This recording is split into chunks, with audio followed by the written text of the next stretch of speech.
Okay, hello and welcome to our second libertarianism.uk podcast with me, Andy Duncan, which is Andy009 Duncan for Twitter. Tonight I'm going to be speaking with British economist Swithun Dobson, who's one of the main writers on libertarianism.uk. And we're going to talk about that very slippery subject, what is the state?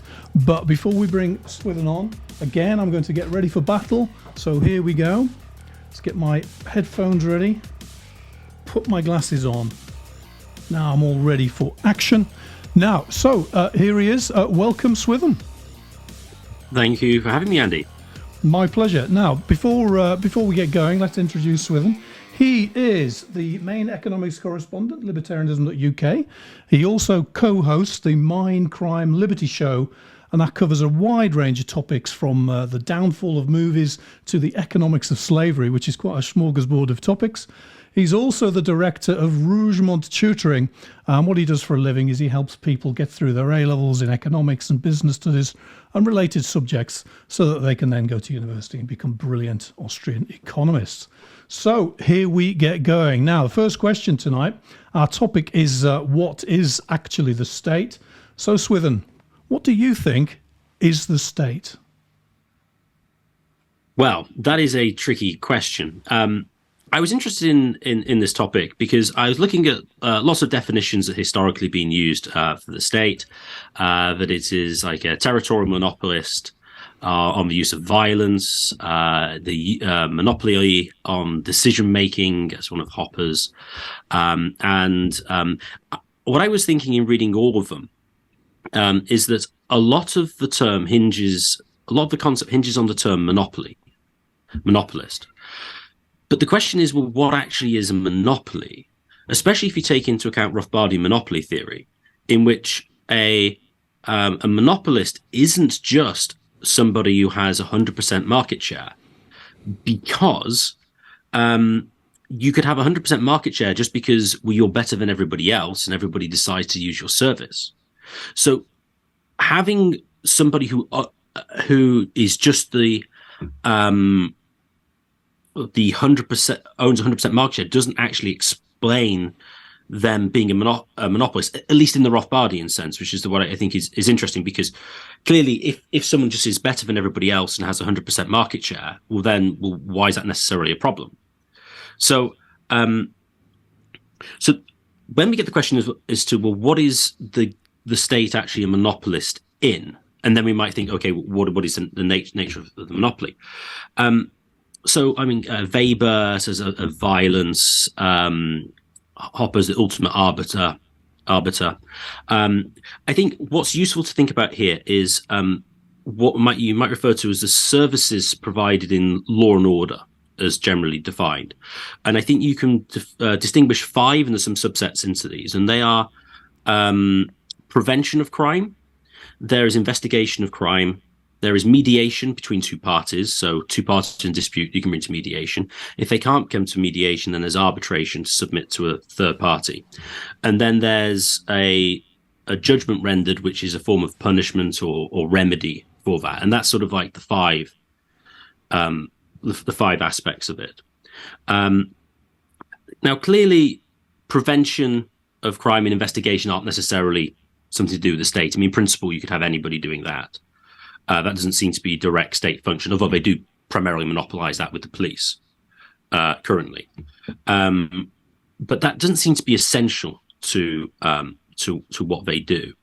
Mediation, the state doesn't really do any mediation, so we can basically ignore that. Well, in principle, they could, but currently they don't really do very much of that.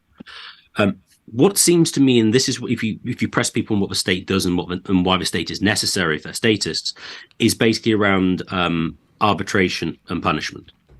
And arbitration you could split into, I think, 3 sections, which is, well, what is actually the law? What is actually an offence? A trial, whether or not you've committed an offence, and then what is the appropriate punishment for committing the offence? And then you have an agency which then punishes in whatever way, maybe it's restitution or throwing you in the slammer for a certain number of years. So those seem to be kind of the services rendered, which is interesting because I haven't actually talked about the military, which is what a lot of people might talk about, although that would be relevant later. So when it comes to being a monopoly, then I think the locus really is on, I would say, arbitration, particularly on who is allowed to conduct trials and give out judgments as to what a punishment should be.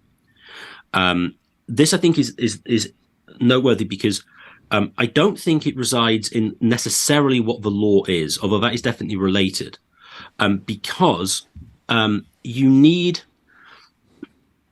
in a particular area of particular people, there's going to need to be a set of rules by which they live, and if people don't agree to them, well, sometimes you can ostracize them, but sometimes if you don't agree, they're going to have to be punished because that's the sort of the sociological function of punishment.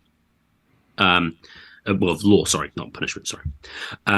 So, in any sort of dispute, you kind of have to have an idea of what the law is to begin with. And Hoppe actually says this historically. He says that the king ceased to be a first amongst equals who was enforcing a pre-existing law, and then became the monopoly over that, and then afterwards became a lawgiver. But the idea was that the law was already there to begin with. So I would say that where the state began in this sort of the embryo version of it is when it becomes a monopolist over what are the basically the trial function and the rendering of a legitimate judgment, which then allows either another party or anybody else to then act with this person in a way that you otherwise wouldn't be able to do. Otherwise, take them stuff or put them in prison or do things like that.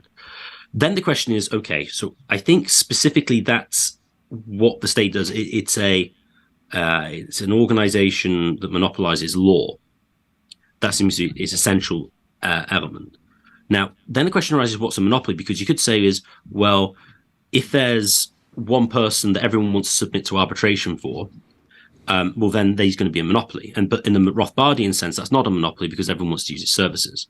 So I have a slightly complicated way of thinking about this. And I think in principle, to have a state to exist, you need at least 5 people. Okay? You need someone somebody who has a dispute. Then you have 2 people. You have 2 people, one having a dispute with each other. There's somebody who wants to arbitrate for them, but there's another party who says, no, I'm the king. This guy can't arbitrate this dispute. It has to go to me because I'm the king. But crucially, somebody has to think that this king figure is legitimate in some way.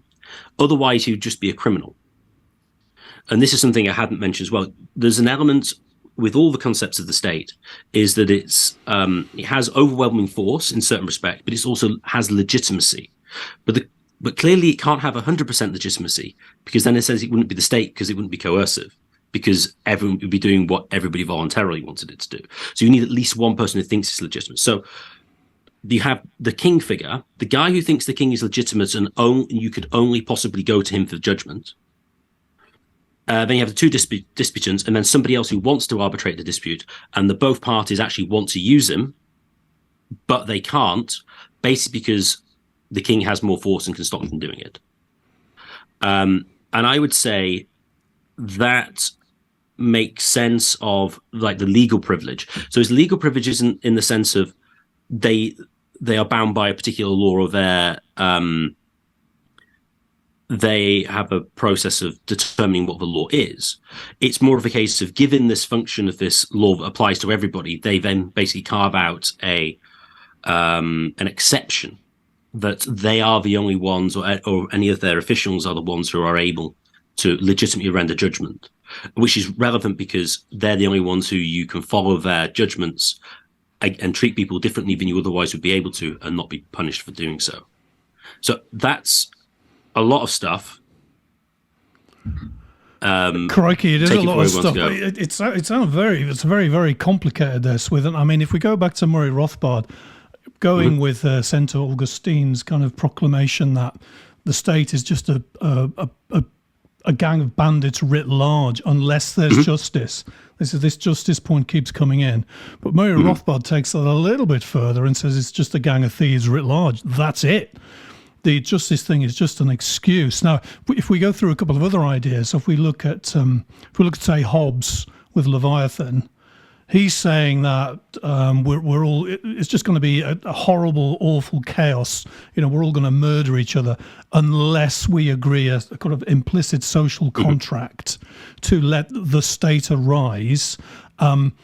Otherwise, we're all going to die fighting each other. So there's this social contract, and nature is red in tooth and claw, and so on. And then we come to Oppenheimer's view of the state, which is from his book, The State, Franz Oppenheimer, where the state has always been a predatory gang. So back 10,000, 15,000 years ago, people settled down with agriculture, started growing food. They couldn't get away, and then a gang just comes up to the farmstead and says, give me 10% of your wheat, otherwise things could go very horribly wrong for you. That's where we get the state. But I think the justice point is important because, again, if you do look at Hoppe does say there's two things going on. Originally, let's go back to the Indo-European steppe 5,000, 6,000 years ago. There is a natural aristocracy. There is the main guy who everyone goes to for judgments, and they pay him voluntarily for judgments because he's like the top guy, a bit like Saul in the Bible, just before the king's period in the Bible in the Old Testament.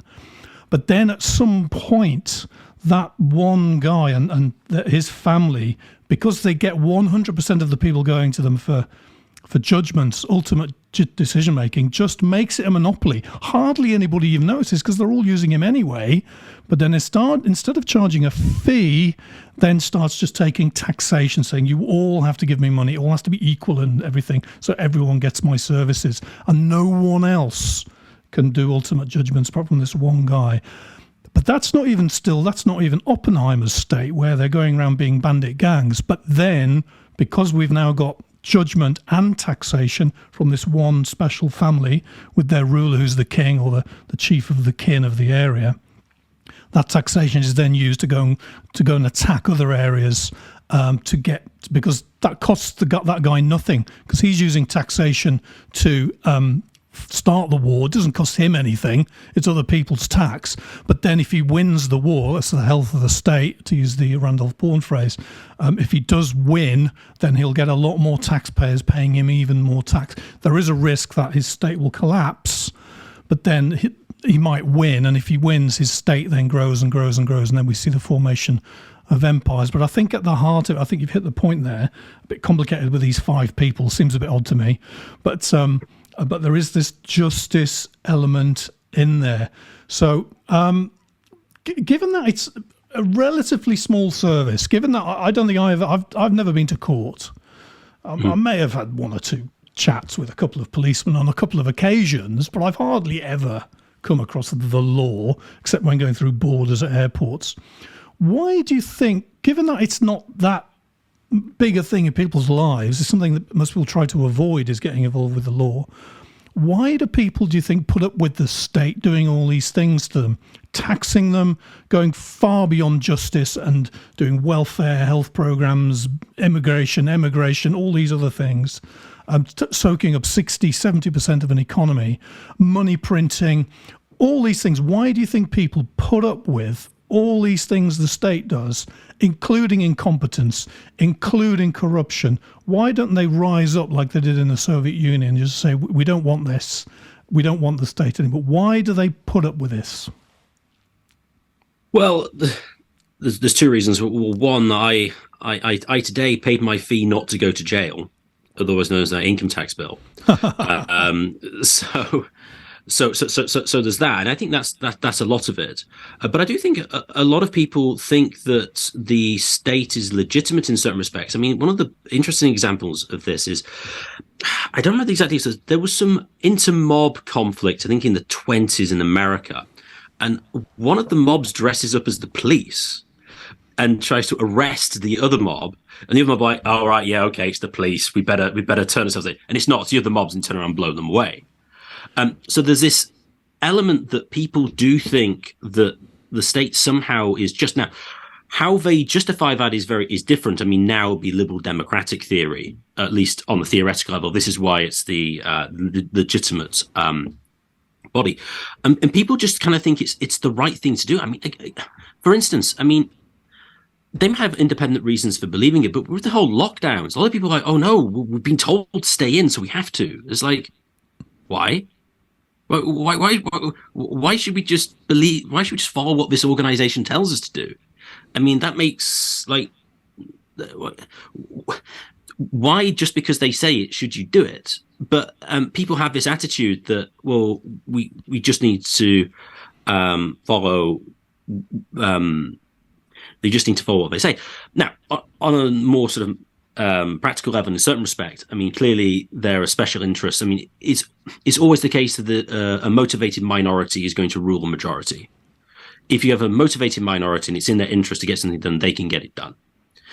Because the problem with the majority is taxation is high, it's annoying, but is it really bad enough to organize with lots of people to try and change it? And then you get the questions of, who has influence, and then who is what of the state is also. Then you got sort of like the state functionaries who are sort of attached to the state, who have a vested interest in the state continuing to exist.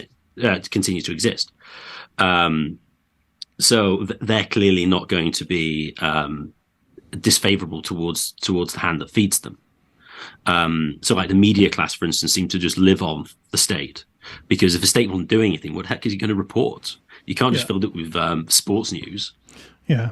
It's like if you're a court reporter and you get banned from going to court to report the trials, that's your life over. It's a bit like football clubs, isn't it? If Alex Ferguson, back in the good old days of Manchester United, said to a reporter, "Get out of my press conferences," that reporter's career ended. So those reporters learned not to ask difficult questions. I think it's the same with a lot of the media. Don't ask difficult questions. You won't get into the White House briefings. You won't be in the parliamentary lobby and all those other things. Now, I just wanted to explore a couple of really interesting points there about legitimacy that you raised. One slightly related point. J.B. Say, I think in 1803, 1807, I think he wrote a treatise on political economy. And this is pre-Marx. Marx actually stole the idea from J.B. Say. You break society down into two groups. You don't break them down into the workers and the capitalists. You break them down into the net taxpayers and the net tax gainers. And you raised the point there. A lot of people, bureaucrats, civil servants, people living on welfare, are net tax consumers. So they're always going to believe in the state. They're going to think the state is legitimate. And then there's the net taxpayers, which is most people, because you can't have everyone living off the state, because it must be a small group of people and it's surrounded by a group of people. It can't be everybody. We can't all live off the state in Bastiat's kind of terms, because someone has to generate the wealth. So that's how we should break society down. So you've already got one group who think that the state is legitimate because they're benefiting.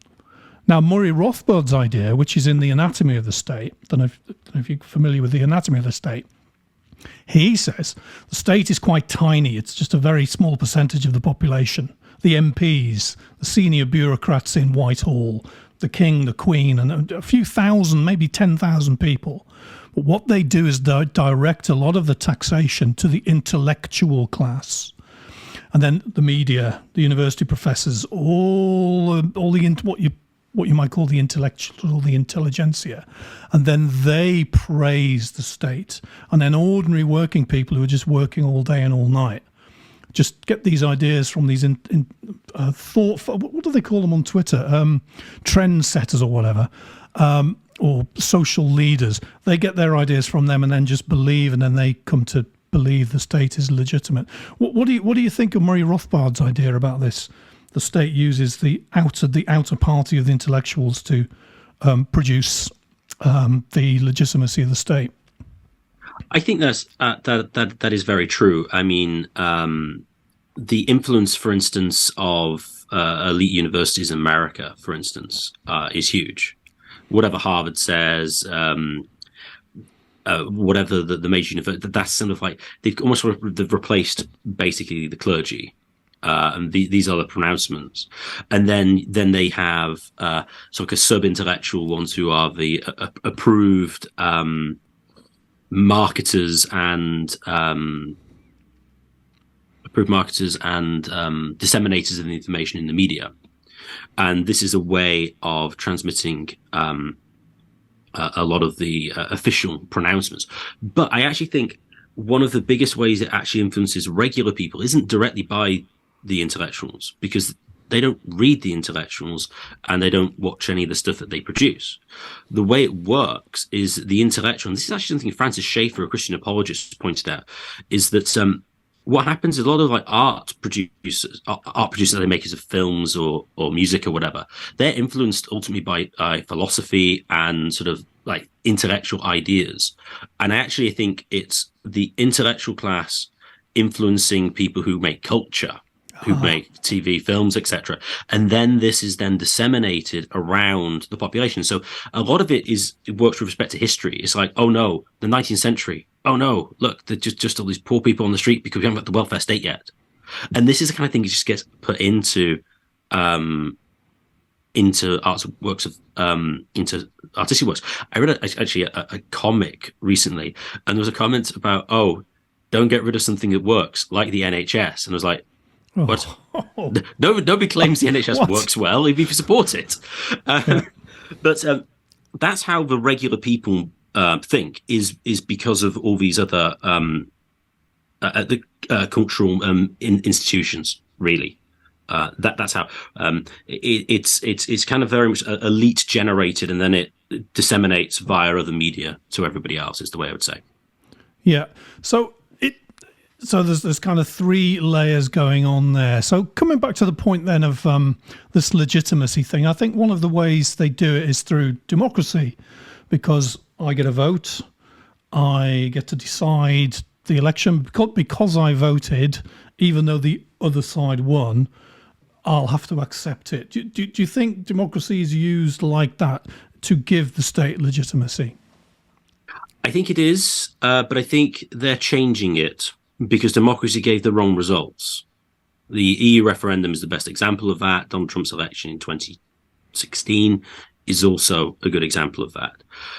They are moving away, I think, from democracy proper to saving the world from climate change, and also following 2020 with the coronavirus stuff is we in the government are here to make you healthy. We don't want you to die young and have a bad life. We need to help you, and this is why we need these public health interventions. That's where they're going. So I think democracy, because it's had the bad results for the ruling class in certain respects, they're moving away and going to an openly sort of elitist, in sort of a negative sense, approach. So how do you think democracy is going to change? Or how would you see, I mean, can I ask you, do you believe in the state? I mean, if you did, you'd be in good company. You'd be with Mises, you'd be with Hayek, you'd be with Ayn Rand, you'd be with a lot of minarchists. Do you think the state is necessary? No. I think you need a mechanism to determine what the law is in a particular geographical area, but it doesn't follow from that only once you determine the law, that there is only one organization that is allowed to arbitrate disputes. And that's the main point I was bringing back earlier. Now, the problem then arises, well, surely you could then have one world creator of law, and that's kind of not going to be good, because what incentive is there to create good law? So the way I would approach it is, whether you want to call it state or not, again, semantic dispute, I would say you want a world of like, you could call them micro-state, like Liechtenstein's, Andorra's, populations like under 100,000. And there's a group of people who determine the law within that sort of geographical area. But within that area, then anyone can be a judge. You don't have to be a state-approved judge. You know, if you follow the rules of evidence and you just do it as you're supposed to do, then that's fine. You know, and your things. But you don't need taxation. You don't need the state to provide military. I actually think a standing army is a very bad idea. I think in most cases you primarily want a volunteer militia. So no, I wouldn't be in the status category, or at least I would. Can I just put a hypothetical? I shouldn't really, but I'm going to anyway. Hypothetical situation: we're living on Hoppe Island, me and you. Okay, there's no state. We're in the Pacific. We have a dispute. I spill my ice cream on your expensive swimming trunks, and you need to buy a new pair of swimming trunks. And we have an argument. I say, no, expect ice cream if you're going to sit on the beach. How do we settle that dispute? If it's just me and you, I mean, we just have to come to like an agreement somehow. We might have a shared value system that we think, well, this is the but the right thing. What if we can't? What if you're determined to get £50 from me to pay for new swimming trunks, and I'm determined to give you nothing? Well, I mean, I either do it or I engage in violence. I mean, that's the only thing. But I mean, that's just crime. I mean, I'm not saying we can abolish crime, but that's what could happen. And then there's also a reason to having micro areas where people have similar beliefs and things can actually interact with each other, and then that gets rid of the problems of those, because you've got a common sort of culture and belief structure, which can then order your interactions. Because I think that's one of the most important thing, because that's basically the form. That's what forms the basis of the law, which allows norms to be created and people can engage in beneficial actions. Yeah. So have you read? Is it Bruce Benson? Is it the Private Enterprise of Law stuff at all? I've probably read bits of it in the past. I don't remember reading all of it. Yeah, so he seemed to cover a lot of things quite well, but a lot of it's down to, in every area there will be private property. So on Hoppe Island, we're on a piece of the beach. You own that piece, or I own that piece, or someone who's let us onto that piece, and there will be laws and rules for that particular piece of beach. So spilling ice cream, you pay for the swimming trunks or whatever.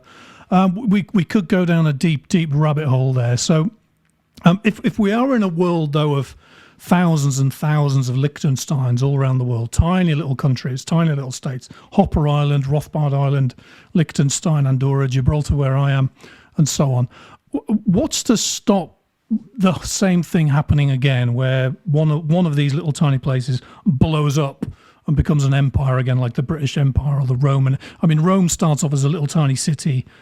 400 years later, it's this massive empire. What's to stop it happening again, particularly if they have a technological advantage in warfare?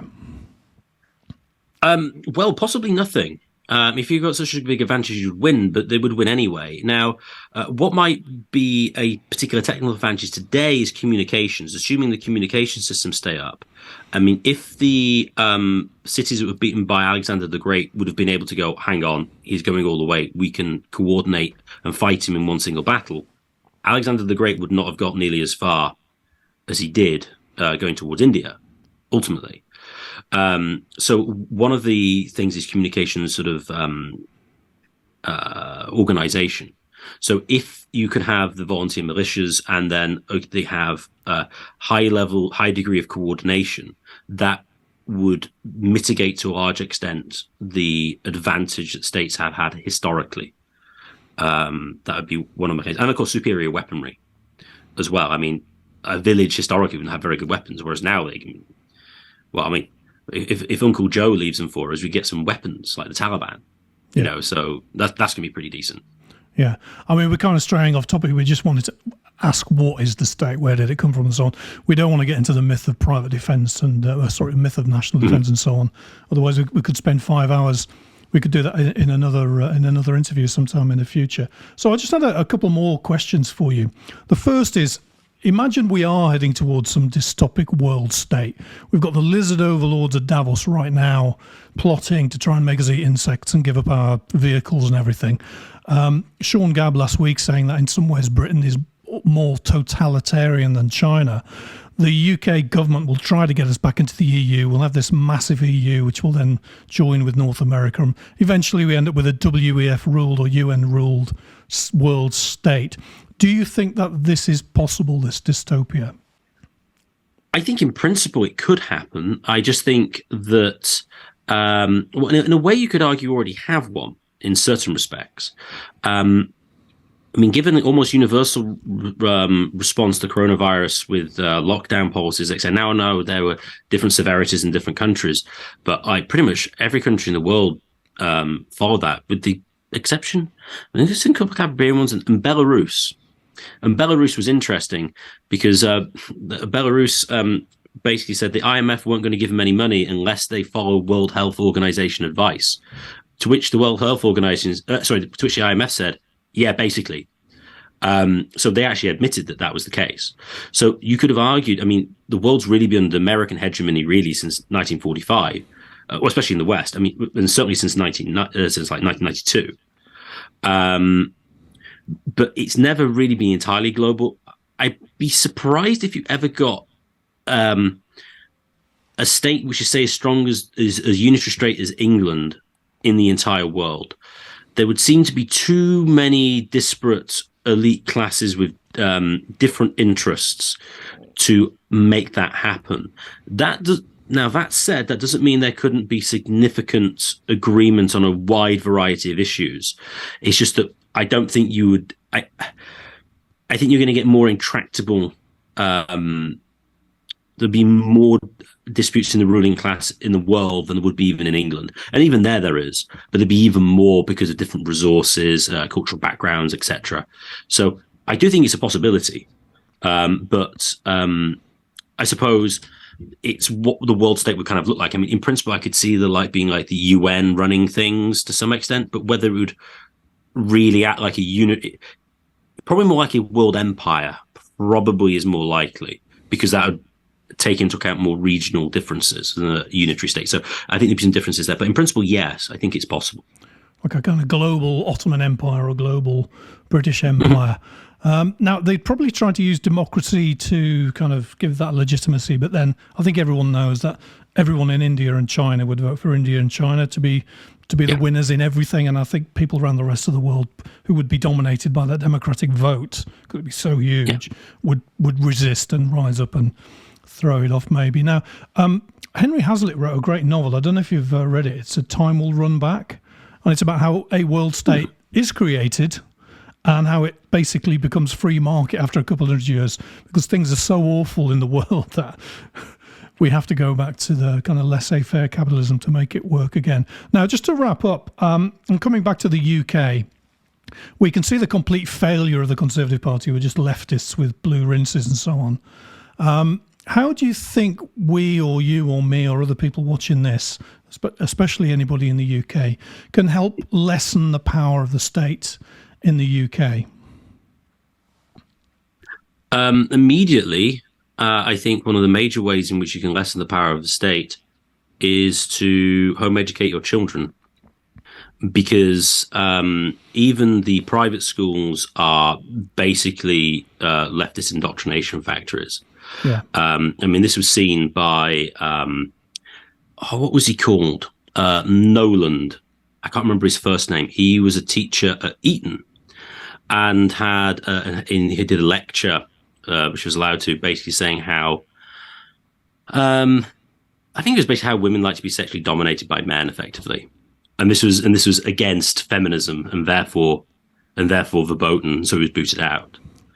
And that's an elite sort of private institution. And also the extent of state regulation now when it comes to, I mean, private schools have to abide by British values, which is individual liberty, apparently. That's apparently one of the British values. As instructed by the National Curriculum Committee at the Department of Education. Oh, of course. Going outside your house during coronavirus was not true liberty. True liberty was watching Netflix. Yeah. So that's not to say that there aren't any other schools or private schools that are different. There are, but just not very many of them. Most of the private schools I've come across are basically government schools with swimming pools. I mean, they're not really much different. And now, whether that's their fault or whether it's a state fault, it isn't really the point. The point is to be able to get outside the matrix, as it were. Related to that as well, I think trying to encourage people to, as far as they can, become entrepreneurs to some extent, become independent, or if they can't, become like contractors, and so that they're not dependent upon a massive corporation for their job, which requires them to go to forever diversity training, etc., and try to, as much as you can, carve out as much independence as you can from the system, which is also good as well if the system goes down. To some extent. But I think things like that, at least initially, would be good. If you're a great writer, then write a great book that people might read and find entertaining, because that will help. But producing another, I say economics, like producing an economic pamphlet on its own probably isn't going to do too much help. Yeah. I think the culture wars are very important, actually. You look at people like the Critical Drinker and Nerdrotic and various other people, and even though they're not necessarily of the Austrian school, anarcho-capitalist school, they're still doing a great job out there, and I think they are reversing the tide, the Hollywood tide. It'd be great if the Critical Drinker becomes a movie advisor to Hollywood in the next couple of years when Disney goes bust and all the other woke studios goes bust. Okay, I think that's just about gonna do it. Now, before we go, Swithun, speaking about home education, where can our viewers get hold of you to help teach their children about economics? If you want to find me, best way is to go to my website, which is rougemont-tutoring.co.uk, and all my details and contacts and everything is there, and I'd be glad to talk to you. Perfect. I'll put that in the show notes. So that was Swithun Dobson, our economics expert at libertarianism.uk. If you like what you saw tonight, then please do like, share and subscribe and press that notification bell. And if you didn't like what you saw so far, please like, share and subscribe anyway to help us push the channel. Next week, I'll be speaking to Duncan Whitmore, and we're going to be talking about Towards a Libertarian Strategy. Until then, thank you very much for watching tonight. Good night, and I'll see you next week.